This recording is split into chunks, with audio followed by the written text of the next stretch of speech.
All right. What's up, Blueprint family? Thank you all for joining us tonight, Friday night, the weekend. Yes, it's Marriage Fit Friday. Made it to the end of the week. Congratulations. Yep. So go ahead and relax with us as people come in. Go ahead and take your seats. Go ahead and relax with us and get your favorite beverage, your favorite food, snack, or whatnot, and listen to the instructions and information that we're about to provide you all. So we have a special topic tonight, the silent marriage. Everything you need to know. Sorry, I have to darken that screen. It's so bright. You can't see? No, it's so bright. Maybe it's Oh. just because I'm tired, but I'm like, okay, let's make that screen a little darker. Or maybe it's the light. I don't know. Oh, well. This is a great topic, like you said, about the silent marriage. So, what runs through your mind when you first think of a silent marriage? Living with a roommate. Yeah, yeah. Or someone you married and ended up being your roommate. Yeah. I imagine a couple that may love each other, right? Maybe they want to be. Oh, hold on. Ah. Hey, what's up, Travis? How you doing, man? Thank you for joining us. Yep. Facebook, YouTube, and Instagram, as everybody has on here. Let us check our Instagram chat too, because last time we had a request and I ain't look up on the thing. Yep. Moving in too soon. I gotta get better at looking at the chat and the comments and stuff, because we love interacting with you all. So thank you all for joining us on this wonderful Friday. Yep. So every Monday through Friday, this is a live call-in show. We love the comments. We love the questions. If you all have any questions, concerns about any relationship or dating advice, we're here to help.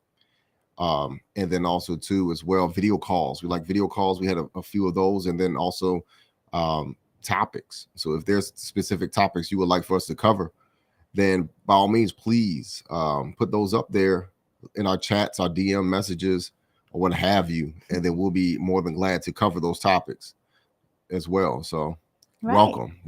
Yes.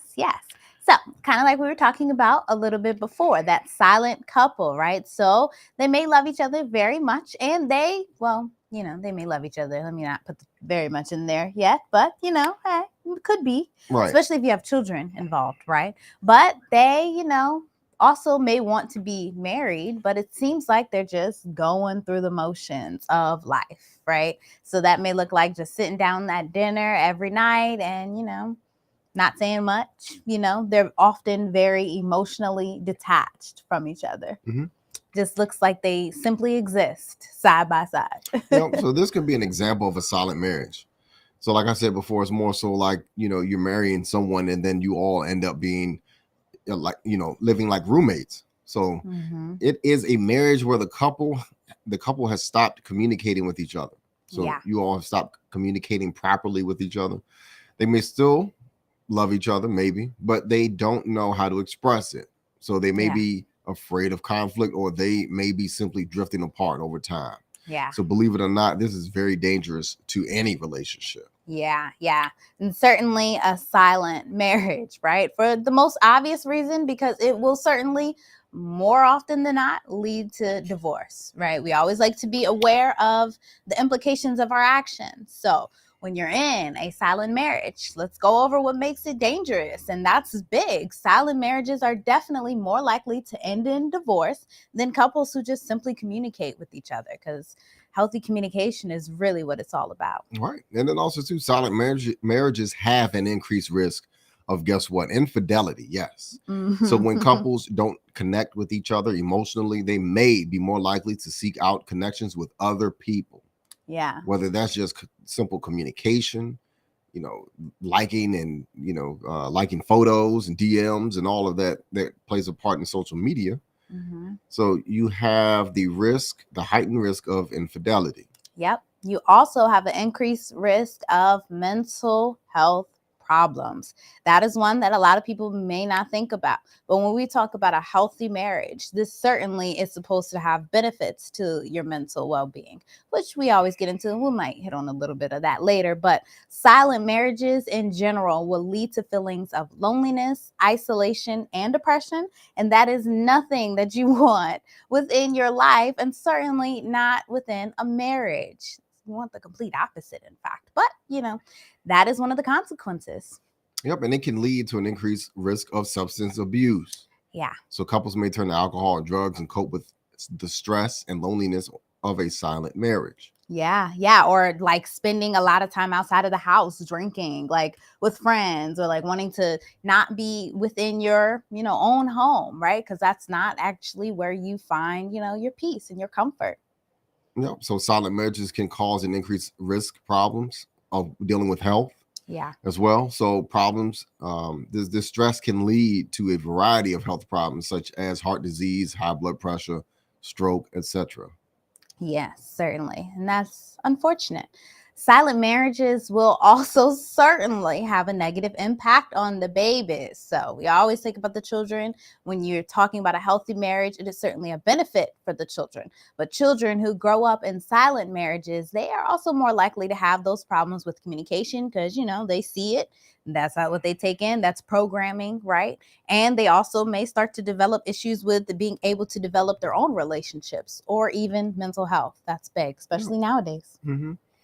And a silent marriage can prevent couples from achieving their full potential as individuals and as a couple, whether those are goals, financial goals, retirement goals, or what have you. This can lead to an unfulfilled life and shortages. Yes, for sure. And that's big. And that's really why we are, to me, the main reason, minus lowering the statistics on divorce, one of the main reasons why we do this in general, but we want to help couples to reach their full potential. And we have noticed silent marriages is one big silent thing that's in the marriage culture that we don't talk about, and It needs to be talked about so that we can, address it and fix it. But right. But let's dig into some reasons why marriages may become silent. Again, this is all about awareness. Sometimes you gotta most of the time you have to bring awareness to the problem so that then you can move towards solution. We're not looking to dwell too much on them, but we will somewhat dig into what some of these problems could really entail and, how to kind of fix that. Yeah, and the number one problem is communication. So this is the most common reason why marriages become silent. Of course, you all are not communicating with each other. So there are many reasons why people have communication problems. Many people are afraid of conflict and avoid talking about problems because they don't want to argue or fight. Yeah. So they avoid. Yep. Yeah. We've gone over a lot of these before, but just to quickly, kind of glance over some more problems, like maybe they're afraid of, their spouse rejecting them or leaving them or, some type of retaliation because of, bringing up problems. Sometimes that's a real issue, especially when you're talking about abusive relationships. And also too, some people are afraid of that their spouse will judge them or criticize them if they talk about their problems. Yeah, they may feel ashamed or embarrassed. That's always a big part, especially if this is kind of rooted in maybe like some type of trauma or like a personal issue, like within the marriage, like something with sex or money or, the family or whatever, immediate family or something. So, yep. Yep, and some couples simply don't know how to communicate effectively with each other, whether there's language barriers or other type of situations, maybe, health issues. So they may, or disabilities. So they may not know how to express their feelings or how to listen to their spouse's feelings. Yep. And another big one that I see, we see a lot of is cultural differences, right? So sometimes in some cultures, it's not, considered appropriate to talk about your issues or even like your past or any type of problems that the couple may be struggling with. So, this means they're, of course, less likely to actually be able to work through those problems because it's more of a pushing things to the side and, just do what you got to do type thing. But that's no way to live, Yeah. So if you are in a relationship where you don't talk about your problems, it is important to identify the reasons why Yeah. So once you know why you are avoiding talking about your problems, you can start to take steps to address the issues. Yeah. So these are things you have to be very honest about. Mm-hmm. So we cover these topics extensively. So please review our past videos for more specific solutions as we've drilled down on those. Yeah. We have a whole bunch of specifics that we've talked about, but I want to keep a look on the chats. Thank you, Instagram, again for joining us, and Facebook and YouTube. I want to keep trying to again build the habit of looking at the chat. Don't want to miss anything as we go along, because we be moving through the stuff, because we like to talk about a lot and it's a lot to cover, but we try to do it as in a time where we still leave some time for you guys too, if you have any other questions or anything. So yeah. All right. So reason number 2, another reason a marriage may become silent is because of a lack of intimacy. Yeah. So first you don't talk to each other, and then what happens? You all stop spending time together. Mm-hmm. So intimacy is just not about sex. It is also about closeness, connection, and vulnerability. Yeah. When couples don't feel connected to each other, they may become withdrawn and silent. Yep, we covered intimacy a lot this week. So, you can easily glance back on that. But in particular, really prioritizing intimacy in all of its forms is super, super important. If not, it will certainly lead to the next reason for that silent marriage, which is resentment.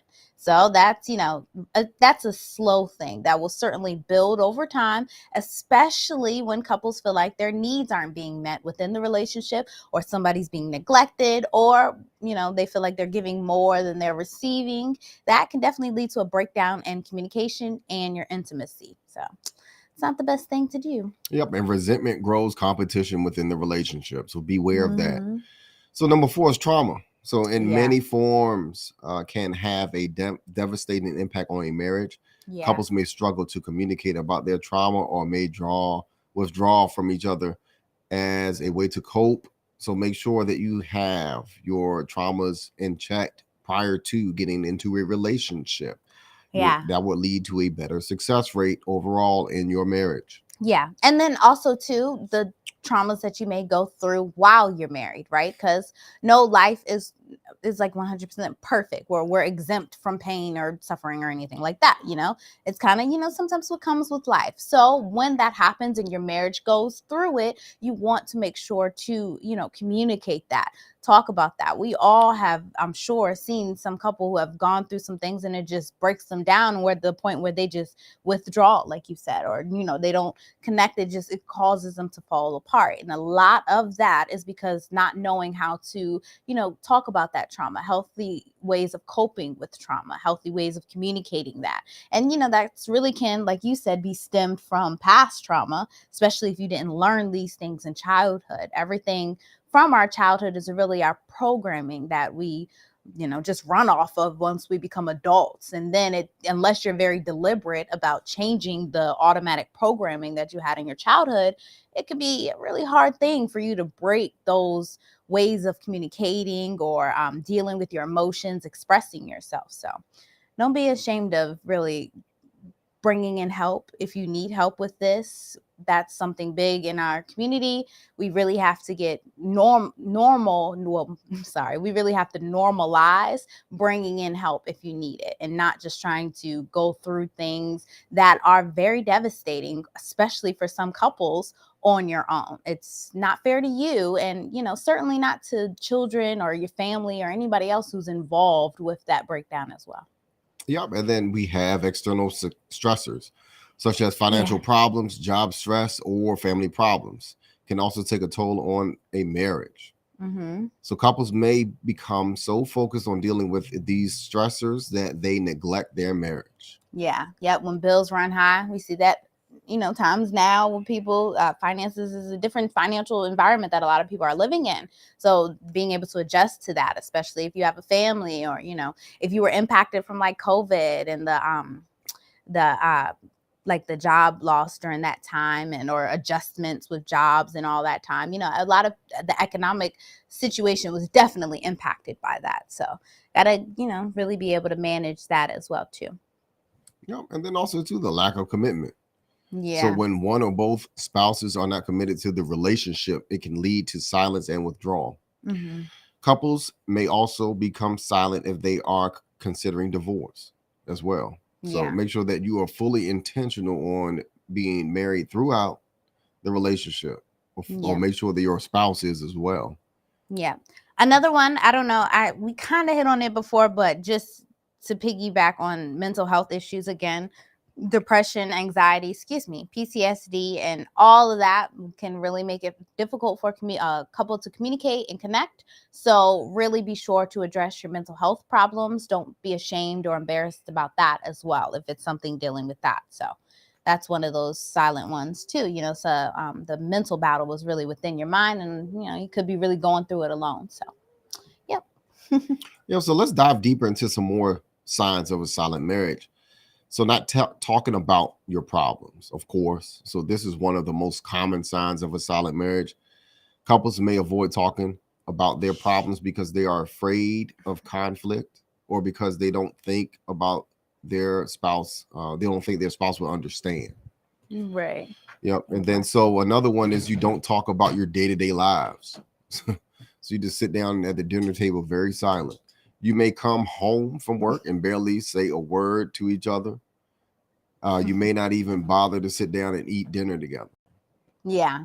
Especially if y'all got like stressful jobs and like one spouse just goes to the other one side of the room and the other spouse goes to the other side of the house, and y'all just, de-stress on your own. But that's certainly a sign of a silent marriage. It doesn't that piggybacks on that whole stressors, the day-to-day life stressors one, where you just can't let your day-to-day life come in between that time of you and your spouse together. It's you all going and building a life together and facing the world together. You shouldn't have to do this alone. So certainly be able to talk to your spouse about, your life, your day, your work, and all of that. Let it be an opportunity of just decompression that doesn't involve you having to say much in response. Sometimes your spouse just needs to talk, and that's okay too. That's what you're there for. Let that be a moment of that. And if they want some advice from you, sure, give that. But if not, just be that opportunity for them to let it all out and clear their mind, so then they can process and move on. And you don't make decisions together. So that's another sign. So you may simply make decisions on your own and inform your spouse later, or may not at all. So, Yeah. or you may avoid making decisions altogether, like I was stating. Yeah. That's a one to really sit down and think about, like when you're making your decisions that directly involve your spouse. These are all types of decisions, even decisions about yourself. Do you do that and take in consideration what your spouse would feel, how they would think, what would go on, what's their input, or anything like that? Or even just to see like, what do they think? So just trying to see if you actually do that, or is it something you just make a decision and then tell your spouse, oh, I did this, or after the fact. That's a silent marriage, believe it or not, because you should have your spouse go with you through life. So communicate about all types of things. That's going to build that intimacy. That's going to build that trust. That's going to build that connection. That's going to build that security. There's no you should let it all out, because there's no deficiency in it, or not deficiency. What's the word I'm looking for? Disadvantage. Late night. There's no disadvantage to really, letting it all out and talking to your spouse about things, for sure. Yep. And then you also, another sign is that you don't spend time together. So you Mm-hmm. may be so busy with your lives that you don't make time for each other, or you may spend time together, but you don't really connect, or either you just choosing not to spend time on Mm-hmm. purpose. So that's another sign. Yeah, I like that. Don't really connect even when you're right there. Like you can be so close to your person, but y'all in your own worlds, in your phones, especially in this technology age, not connecting. Even when y'all say y'all supposed to be on a date. Mhm. You ever seen that? We've seen that before, where, like the dates are like they're just in their phone. I was like, Yeah, you see that everywhere. I yeah, mean, even whole families just in their phones when they go out to eat and yeah. things like that. Times have changed. Just But it shouldn't though. We don't do that. We implement a no telephone rule at the dinner table. Like when we're eating, you put your telephone out. This is our time. We have those moments where we disconnect and from the outside world so that we can connect as a family. It offers a great opportunity. The kids love it. You will love it. It's a time to connect. Really choose to do that. Like you said, choose. Got to be willing to want to make that connection with your spouse. And then number 5, you don't touch each other. So this Yeah. includes both physical intimacy and non-sexual touch, such as kissing, hugging, and cuddling. Yep. You avoid those things. Yeah. I like you should touch all the time. Like even the simple, nice, non-sexual ones, like the nudge on the shoulder, especially, or the touch on the back or the leg or something like that. And Like hand those holding. hand holdings, those are all opportunities to do that. And when you start to do it, you get in the habit of doing it, where you start to just naturally do it. It's just something that just becomes your day-to-day, what you all do. And again, that builds that intimacy, that connection with each other. It's those little things that becomes habit that really make up a beautiful picture of your marriage and your cohesiveness together. So also another sign is you don't feel close to each other. Mm-hmm. So you may feel like you're living with a roommate, like I said before, not a spouse. Hopefully that is, we talked about the honeymoon phase, the 2 years into the relationship, and often at times you may feel this, but if this is one of the signs that you're feeling and not all of the others, then there's help for you and there's hope. So be mindful of that it's just the honeymoon phase. You all are thick into your relationship and there's still love and commitment there. Mm-hmm. So, all hope is not lost. Yeah, you just got to work on, yourself, mm-hmm. your mental self, understanding that this is completely normal. You don't have to go chasing, that thrill of the chase feeling is gone and all of that stuff is okay. It's okay. So stay committed and focus on your relationship and you'll be fine. Mm-hmm.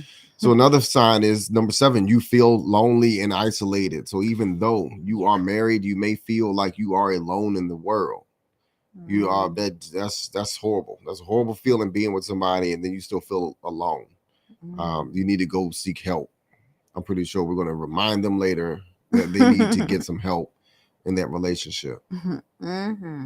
So number 8, you feel resentful. This creates competition. Like I spoke before, you may resent your spouse for not being there for you or for not meeting your needs. Yep. All of those things lead into those mental health problems, that mental health decrease, and physical health too, because it starts to impact your regular health, right? Yeah. And then also too, you have thoughts about divorce. You may have even started to make plans for divorce. Yeah, silently in your mind. Mm-hmm. That's one of them.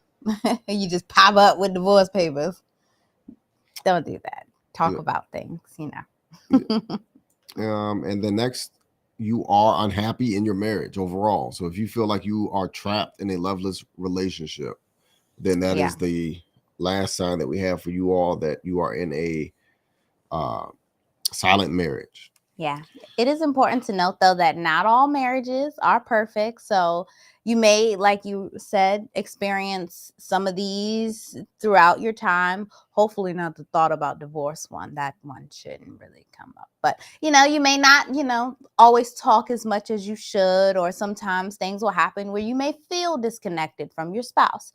That's normal. That's, like you said, a time of, the ebbs and flows of life. That's all you can really chalk that up to. But, if the signs are chronic, right? Meaning if you're really feeling down, if it's leading to more negative thoughts, if it's leading to bad health, if it's keeping you up at night, if it's causing you pain in any form, then it's important to seek help. Like you were saying, that's a big one. You have to not be afraid of that third-party help, like we always say.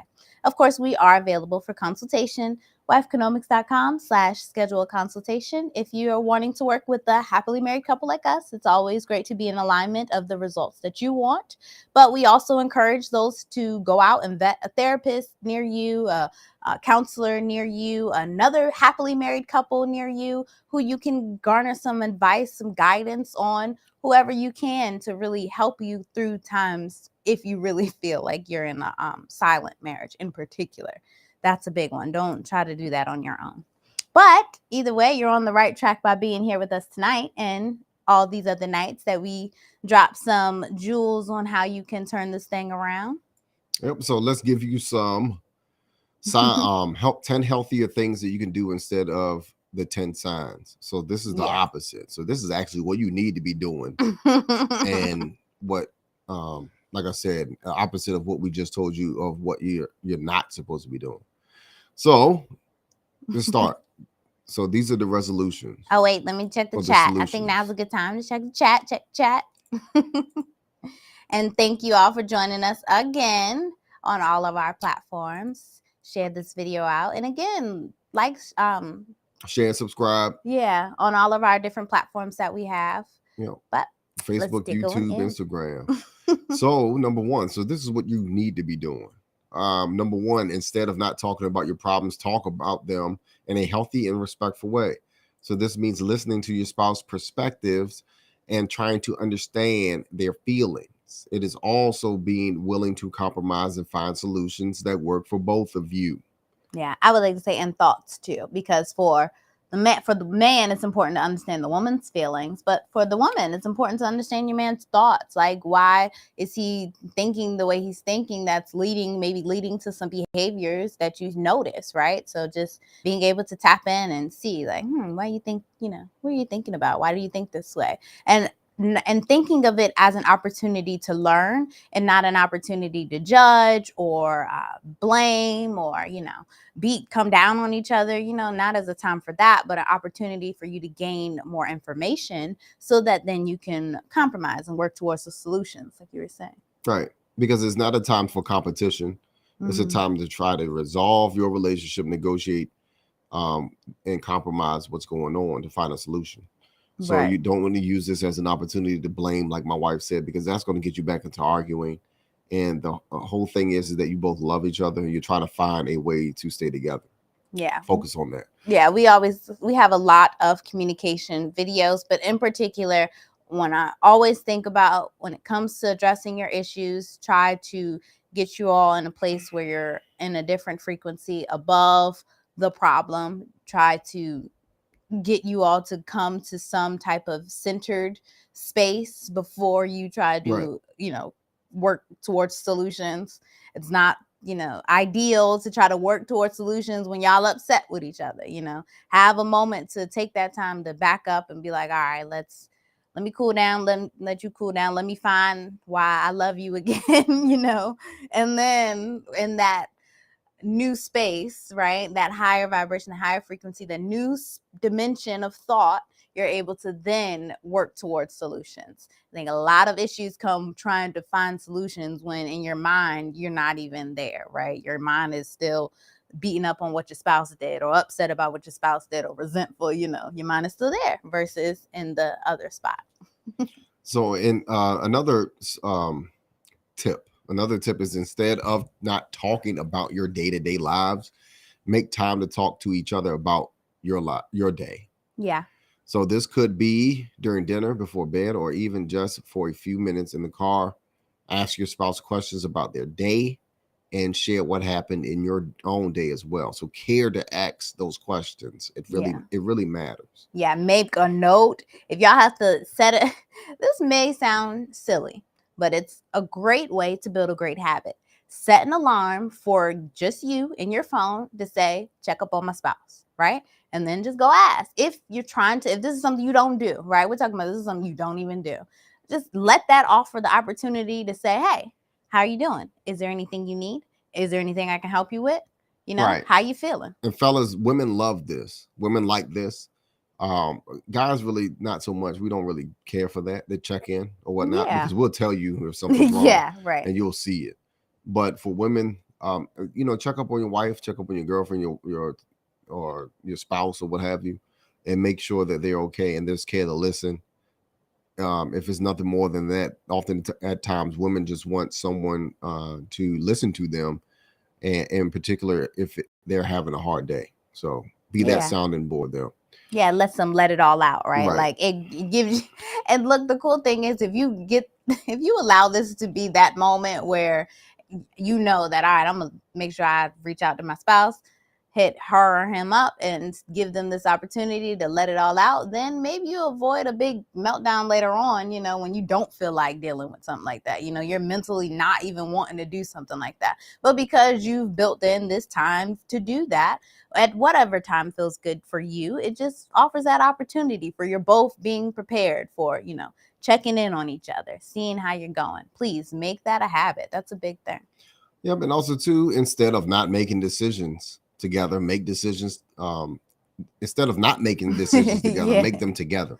So Yeah. this means talking about your goals and values and working together to find solutions that meet both of your needs. Yeah. So it is also being willing to compromise and sometimes giving in on things that are not important to you. So Right. realizing that is for the better of both of you. Yes, right. And being okay with asking your spouse, how do you think about this? What do you think about this? Especially if it's something that, they may bitch or complain about later, excuse my language, but it may happen, right? So it allows you to, just see, what do you think? You don't have to do this with all your decisions, especially if you're the one making the decisions. By all means, if this is your lane and that's what you do that. But when it comes to things that are going to impact your family or are going to impact your wife, it's always nice to be considerate, or your husband. It's always nice to be considerate and see, what do you think about that? Yep. Number 4, instead of not spending time together, make time for each other. You're right. Schedule regular date nights or simply make time to spend time together each day if possible. Yeah. So do things that you both enjoy and that help you to connect with each other. Think about those things. Yeah, we had our date night video. I think that was last Friday on it, like some date night things. I think so. It was last Friday. Yeah, so check that out. We had some great advice. One of my favorite things to suggest when couples are having problems working together is go out and do things that require you guys to work together. Get out in nature, go glamping, camping, fishing, hunting. I don't know. Escape rooming. Yeah, escape rooming. Yeah, do some things that will. You have to communicate to make it. Right. No, yeah, because that will really help, especially all of our not even married people, right? Those we have our single people checking in too. Thank y'all for joining us. I know you're learning too, but that's a great way for you to learn if your spouse is the one for you when it comes to working together, right? When you're dating and going out and doing those things that require y'all to put y'all heads together. Hopefully it helps sharpen your mind, and y'all both is becoming a great team together. Hopefully. Yeah, but of course, instead of not touching each other, make an effort to have physical touch as a part of your relationship. Right. So this could include, of course, kissing, hugging, cuddling, or even just holding hands. So physical touch is a way to show your spouse that you love them and care about them. Yeah, we hit on that, of course. Yep. And then also too, instead of not feeling close to each other, make an effort to reconnect with your spouse. So this can involve talking about your hopes and dreams, your fears, and also your insecurities or your relationship goals. Yeah. So it could also involve doing things together that you used to enjoy when you first started dating. Yeah. Yeah, I'm getting back to that. It should be this is the person that you married for. In particular, this is Marriage Fit Friday too, for our married couples, keeping y'all in shape. It's always a great way to keep doing the things that got you in shape to begin with. All the things that you enjoyed that made you great friends, do those things really. And especially give your spouse the opportunity to peek inside your mind because they are coexisting with you, right? So you want them to know what's going on in there and they want to know too. So be vulnerable, be okay with that. And if you're having problems with that, please seek help, certainly from someone who can offer you very sound advice coming from a happy, positive space. Yep. So instead of feeling lonely and isolated, make an effort to build your social support network, not your social network. So this could involve spending time with friends and family, joining a club or group, not going to the club, but joining a club or a group, or volunteering in your community. So having a strong social support network can help you to feel connected and supported.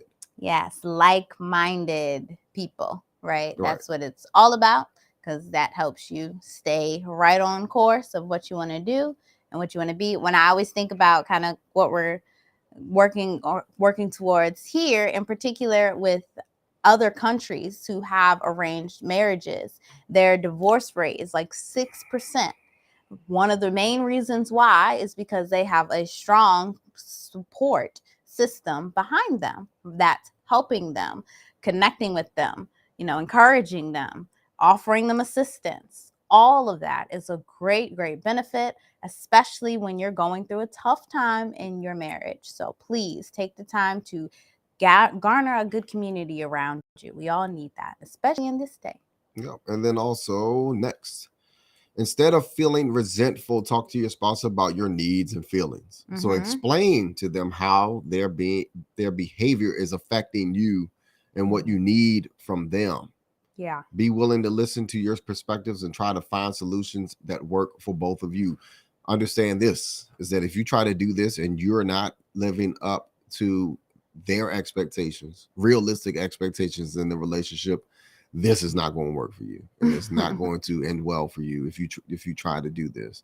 So make sure you yourself are being the if you're a man, make sure you're the provider and protector of your relationship. And wives, make sure that you all are doing your wifely duties and nurturing the family, inspiring the husband, and all of that, of whatever you all had agreed to in your relationship. Because if you try to do this and tell your spouse what you want and what you need in a relationship, and you're not pulling your slack, then it ain't gonna happen. Yeah, that's so true. And that's, of course, very important to establish early those boundaries, what you are going to tolerate, what you're not going to tolerate, and the consequences for if they happen, right? Because you, in particular, when things are not going the way planned, there has to be consequences for that hopefully look to course correct, right? Those things need to be done. You got to be willing to be stern and on that and stand, on what you said, so that then hopefully you get better results by, also upholding your end of the deal. Yep. And number 9, instead of thinking about divorce, talk to your spouse about your relationship goals. So do you both want to stay married? If so, what do you need to do to make your marriage work? Yeah. So if you are not sure if you want to stay married, consider seeking professional help from a therapist or counselor or consultant. Yeah. Please. Because especially if your spouse is not wanting to talk at all. Right. So you're going to need a third party in order to get them to talk. Yeah, and this whole I don't know, y'all, when you get into a mindset, you really a good marriage mindset, you really have to kind of let go of the idea of escape routes, right? That's not what marriage was intended to be. That's kind of building your whole foundation on shaky ground, because you always got a little tunnel that could, you ready to run out through. So really be sure that, this is what you're getting into. You're wanting it to be married. You did all the work. We wouldn't encourage marriage and not offer you a plethora of knowledge for you to help make the best decision for yourself, to get yourself in the best situation possible. That's why we do what we do. But also it's to help really get the idea of divorce out of your mind, because you should be confident in who you chose to be your spouse. It's nobody else's fault. Like, you have to be confident in first your abilities, your knowledge, all you've taken in, your trust in your instincts of, I've gathered all this information. I can now use my discernment to choose the best partner. And now that I have the best spouse, I'm in this, right? You're in this, and you should be in this, and you should stay in this, and you should do what you need to do to work through it. It's important. It's really important. Yep. And then last but not least, instead of being unhappy in your marriage, make an effort to improve your relationship. So this can involve talking to a therapist or counselor, reading books about your relationship, or simply trying new things together. So if you are both, so listen, so if you are both committed to making your marriage work, you can overcome any challenges. That's the key there. You both need to be committed. That's the hard part, because often at times one person checks out and the other person is still struggling. So Yep. That's all of our whole Marriage Fit thing for today. But I love our Marriage Fit Fridays in particular, because staying marriage fit is one of the most important things you can do for your life and in your life in general, being in a healthy, happy marriage really does provide us with love and companionship, support, and truly a sense of belonging, right? Especially when you have a good community behind you, you're building a big family and a network. We do have to keep in mind that no marriage is perfect, right? So just like the whole weight loss journey or the health journey and all things, you have your challenges, you have your setbacks. You got to still stay in shape to help yourself be able to overcome these things, right? So please do the things that you need to do. Think of your challenges as opportunities for growth, for change. We always say conflict is a beautiful thing because conflict creates movement. So I don't shiver at no or quiver at any conflict, because then that just means something, we moving, something happening. So Mm-hmm. And a happy marriage is good for your physical and mental health. Of course, studies have shown that married people tend to be happier, healthier than unmarried people. So marriage can provide a sense of security and stability, which can reduce stress and improve overall health. Yeah. And a happy marriage is good for your children. So children who grow up in a happy and healthy home are more likely to be happy themselves and successful in life overall. Yeah. So they are also more likely to be healthy, also more likely to be healthy in relationships as well. So a happy marriage is good for the community. Marriages are the building blocks for strong families and communities with all of this crazy violence and crazy stuff going on. So when marriages are strong, communities are strong together. Yeah. Yep. So please, if you are in a silent marriage, reach out. We're available again for consultations. You have to remember that, a lot of marriages have gone through things like this and they come out on the other side so much stronger, especially when they both are willing to put in the work. So if you are in a silent marriage, again, great job for being here tonight. Hopefully you have garnered some awareness, some tips, sparked some ideas, got some thought forms flowing in your mind that are going to create new, great realities for you. That's truly what we hope. You can check us out at wifeconomics.com/schedule a consultation or wifeconomics.com/submit a question. If you all have any other questions that you want us to dive into topics for next week, we'll have a whole nother new week of great topics to get into with you all. Yep. So we encourage our viewers to take actions. So such as talk to your spouse about their problems and seek professional help if they need it, please. And share this video with others who may benefit from hearing this message. So, and also please like, share, and subscribe our videos on Facebook, YouTube, and Instagram. Yeah. So with that being said, do anybody want to join on a video call, voice call? Doesn't matter. Have any questions? Our YouTube and Facebook, I forgot to ever mention that we have an Instagram. You're welcome to hit our Restream link that we have, that if you want to talk to us without being on camera, that's an option as well. Also, always available to do. And don't be shy. We love the interactions. But as always, this is to me, I've come to think of like a great ministry, allowing God to work through us. So either way, thank you for being on the receiving end of what we have put out tonight. And I hope it was beneficial for you. And it's Friday, y'all. Yes. The weekend. Yeah. Hope you guys have a great weekend. And I'm excited for the weekend. Yeah, that's it. So we made it to the weekend. So I hope you all have a wonderful weekend as well. And then we hope also to see you all Monday night at the same time, 8:30, for another episode of Blueprint Family Jewels. So you all have a wonderful weekend. Peace. Peace, that music.